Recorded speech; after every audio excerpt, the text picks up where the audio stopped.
How's it going, everyone? You're watching Stretford Paddock. My name is Joe and we're here at sunny Old Trafford for the news today. First up, this one coming from Duncan Castles.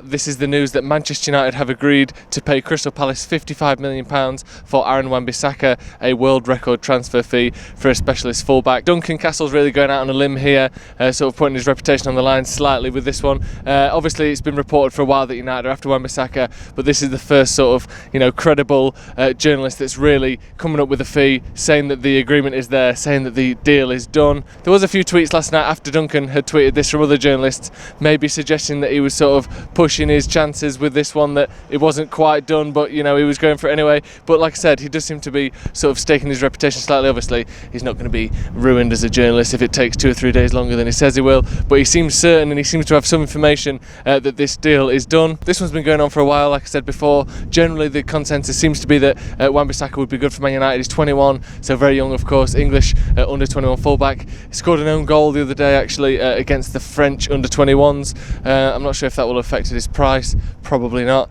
Let us know what you think. Finally, it seems as though this one may be done. Obviously he's still got to dot the I's and cross the T's on everything, and there's no official confirmation as of yet, but it seems as though everything is going in the right direction for United's first sort of big transfer of the window. Is Wan-Bissaka the right man? What do you think this does to Diogo Dalot's chances of starting for Manchester United next season? Does that worry you slightly, or is it right to get in a replacement for Ashley Young? Again, let us know what you think in the comments below. Our next story for today, we're talking Juan Mata's contract extension, which was finalised and confirmed yesterday.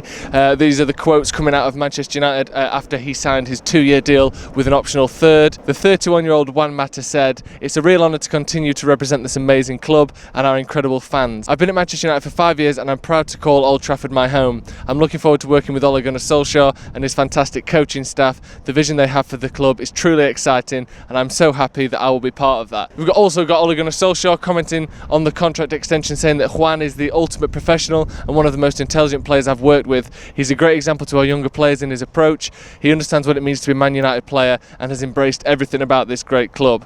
As well as everything he brings on the pitch, we have some fantastic young players here, and I know that Juan's vast experience will help them to reach their potential over coming seasons. I'm delighted that he's signed a new contract, as I know that his talent and mentality will be invaluable to the squad. And the mention there from Solskjaer of Mata's mentality and work off the pitch go hand in hand really with some of the reports last night, saying that Mata will take up some kind of ambassadorial role after he retires. Obviously he's got his work with Common Goal, which is his charity that encourages players to donate a percentage of their earnings to a charity. It seems like a good person to have around the club. What do you think? Do you think this isn't really the sort of the clear out that we were promised? Evan Kane certainly thinks so. He tweeted in response to the Mata news, "Jones, Smalling, Young and now Mata all on new deals. Yeah, this is some clear out." So obviously there's a bit of mixed opinions on this. It seems to be the case that United want to tie him up sort of similarly for the rest of his career.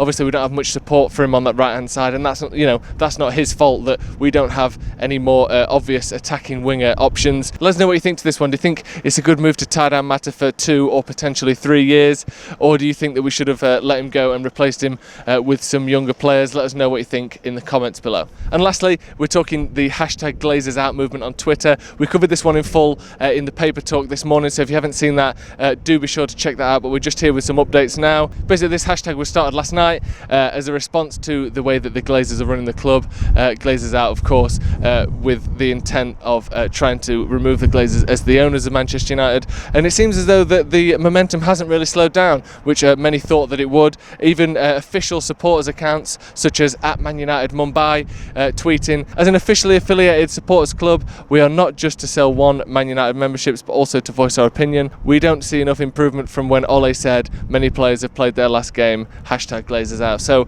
even official Man United supporters club accounts are backing this movement, which gives it some sort of credibility, I think. There was of course the Unfollow United movement a couple of months ago, which had sort of a similar message but wasn't maybe quite as targeted, wasn't quite as successful as this one. We've got Samundra Sharma as well tweeting, "Now it's time to change, hashtag Glazers Out," with a little infographic there of some of the money that the Glazers have spent since they came in 14 years ago. What do you think to this Glazers Out movement? Do you think this will get the attention of the club and potentially spark change, or do you think it's just something that will be ignored as just some kind of online protest? Think back to the the protest in 2010, which involved the yellow and green scarves. Perhaps that will come back as part of this movement. Do you support it? Do you think the Glazers should leave Man United, or do you think they're doing the best job they can? Let us know in the comments below. Right, that's all for today. Thanks very much for watching. Again, be sure to comment and subscribe to Stretford Paddock. Let us know what you think to all the news for today, and we'll see you next time.